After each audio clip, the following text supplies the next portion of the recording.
இன்றைய தினத்தை சவாலாக எடுத்துக்கொள்ளும்போது நேற்றைய தினம் கனவாகவும் நாளைய தினம் நனவாகவும் அமைகிறது. சூழ்நிலைகளை அனுசரிக்க பழகிக்கொண்டால் இந்த உலகம் உங்களுக்கு ஏற்றாற்போல் செயல்படும். உலகில் உள்ள எல்லா சக்திகளாலும் அழிக்க முடியாத ஒரு சக்தி என்னவென்றால் அதுதான் தன்னம்பிக்கை. உண்மையான அறிவு என்னவென்றால் அறிய வேண்டியதை அறிவதும் செய்ய தகுந்தவற்றை செய்வதுமே. உழைப்பால் ஒருவன் உயர்வை பெறலாமே அன்றி யோகத்தால் உயர்வை பெற ஒரு நாளும் முடியாது.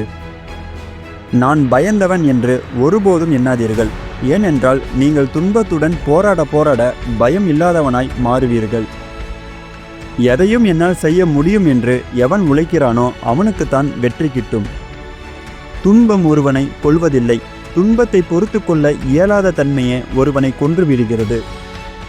நீங்கள் செய்யும் செயல் பெரியதோ சிறியதோ தம்மால் செய்யக்கூடியவற்றை சலிப்பின்றி செய்பவரே போற்றுதற்க உரியவர். எந்த காலத்திலும் தெய்வமும் மனிதரும் வரவேற்பது தன்னம்பிக்கை உடையவரைத்தான். உயர்குணமாகிய லட்சியத்தை நோக்கி எவ்வளவு படி ஏறுகிறோமோ அவ்வளவு உயர்வை நாம் அடைவோம். உங்களால் நம்பிக்கையுடன் கனவு காண முடியும் என்றால் கனவில் கண்டதை நிஜம் வாழ்விலும் செயல்படுத்த முடியும். நம்பிக்கையுடன் கனவு காணுங்கள். நம்பிக்கையான கனவுகளை செயல்படுத்த முழு மூச்சுடன் இறங்குங்கள். உங்கள் கனவுகள் நிஜமாகிவிடும். வாழ்க்கையில் வெற்றி பெறுவது பெரிய காரியமல்ல. வாழ்க்கை என்பதே துணிச்சல் நிறைந்த முயற்சி என்றுதான் பொருள். துவண்டு விடாமல் போராட பழகிக்கொண்ட எந்த ஒரு மனிதனும் வாழ்க்கையில் எளிதாக வெற்றி பெறலாம். மனிதன் தானாக நிமிர்ந்து நிற்க வேண்டும். மற்றவர்கள் அவனை நிமிர்ந்து வைக்கக்கூடாது. கவலையுடன் தூங்க செல்வது முதுகில் சுமையை கட்டிக்கொள்வதற்கு சமம். தங்களுக்கு தாங்களே உதவி செய்ய முடியாதவர்களுக்கு என்ன உதவி செய்தாலும் பயனில்லை. உயர்வடைய வேண்டும் என்கிற விருப்பம் இல்லாதவர்களை ஏனில் ஏற்றிவிடுவதால் பயனில்லை.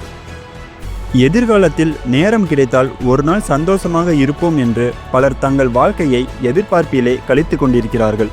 ஆனால் நிகழ்காலம் மற்ற காலத்தை விட ஒரு வகையில் மேலானது. அது நம்முடையது. நீங்கள் யாருக்கும் தாழ்ந்தவர் அல்ல. இதை நன்கு உணர்ந்து தன்னம்பிக்கையுடன் நில்லுங்கள். வெற்றி உங்களை தேடி வரும். நிறைய சிந்தனை செய், குறைவாக பேசு, துல்லியமாக திட்டமிடு, கவனத்துடன் செயல்படு.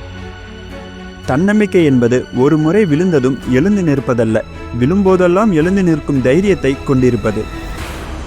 உங்கள் சோம்பலை உதறுங்கள், எழுந்து ஓடுங்கள். வாய்ப்புகளை நீங்கள் தேடி பிடிக்கும் வரை உட்காராதீர்கள். மேலும் இது போன்று பல தன்னம்பிக்கை பொன்மொழிகளை பெற நமது சேனலை சப்ஸ்கிரைப் செய்து கொள்ளுங்கள்.